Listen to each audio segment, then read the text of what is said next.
Hello everyone, Part 10 Chapter 1 History rising nationalism in Europe 9 parts तक हो गया था, जहां पर हमने एरिस्टोक्रेसी क्लास को शेयर किया था, उसको डिस्कस किया था। हम न्यू मिडिल क्लास यहाँ पर डिस्कस करने वाले हैं। पार्ट 10 है आपका चैप्टर का। तो न्यू मिडिल क्लास किसको बोला गया था? मिडिल क्लास मतलब उन्हीं को जो इतना लिविंग अर्न करते थे, जो नॉर्मल सिटीजन्स थे वहाँ के, जो थोड़ा बहुत अपनी ट्रेड को आगे बढ़ा रहे थे, उसको डेवलप कर रहे थे, अपनी इंडस्ट्रीज में ग्रोथ कर रहे थे, जो नेशनलिज्म एंड लिबरलिज्म यानी फ्रीडम की तरफ बढ़ रहे थे, उनको मिडिल क्लास बोला गया था। फर्स्ट पॉइंट देखिए, growth of industries, growth of commercial classes. Growth of industries, middle class क्या कर रहे थे? ज़्यादा से ज़्यादा अपने बिजनेस को ग्रो अप कर रहे थे, अपने ट्रेड्स को ग्रो अप कर रहे थे, जिसकी वजह से कमर्शियल क्लासेस, जो लोग यहाँ से बिलोंग करते हैं, जो जिनका लेना देना कमर्शियल बिजनेसमैन की जो दुनिया थी, उनकी ग्रोथ हो रही थी, कमर्शियल क्लास का ग्रोथ हो रहा था। मतलब मिडिल क्लास भी अब अपना ग्रोथ शो कर रही थी, मिडिल क्लास भी ग्रो अप कर रहे थे।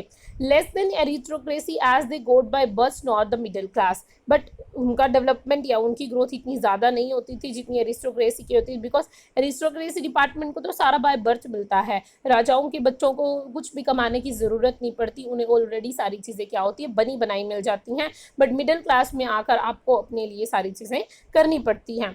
Became educated liberal middle class. अब इन्होंने क्या किया? लिबरल मिडिल क्लास जो एजुकेटेड थी, उन्होंने किस चीज़ की डिमांड की?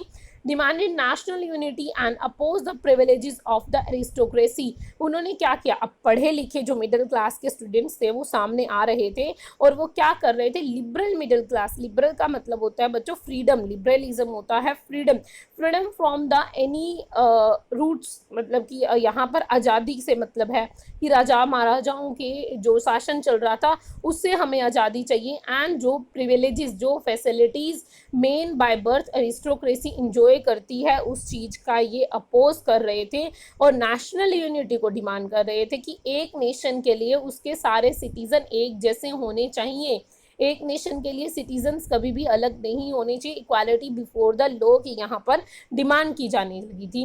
And believe in the liberalism, believe in the liberalism का मतलब है कि फ्रीडम किसी राजा प्रजा की, सिर्फ आप एक उस राजा की प्रजा के ही एक मतलब वो सिटीज़न नहीं माने जाओगे, आप एक देश के सिटीज़न होंगे जहाँ पर कुछ रूल्स इस्टेब्लिश होंगे, कोई कॉन्स्टिट्यूशन होगा, एक रिपब्लिक होगी, डेमोक्रेटिक फॉर्म ऑफ गवर्नमेंट होगा, इस तरीके की चीज़ें।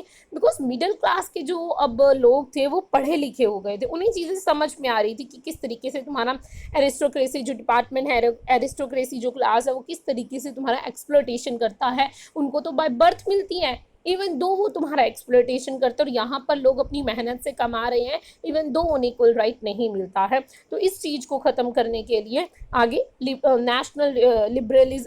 नेशनलिज्म का जो कंसेप्ट है आपका, वो आपके नेक्स्ट चैप्टर में आएगा, वो हम अपनी 11th एंड 12th वीडियो में शेयर करेंगे कि किस तरीके से लिबरलिज्म लेने के लिए, फ्रीडम लेने के लिए, और किस किस टाइप का फ्रीडम लेने के लिए इन्होंने आगे चीज़ों को अपोज किया और डिमांड किया था, किन किन चीज़ों की इन्होंने डिमांड की थी।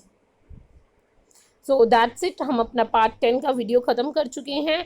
हम आगे 11 एंड 12 पार्ट में हम अपना जो रेस्ट ऑफ द चैप्टर है वो शेयर करेंगे।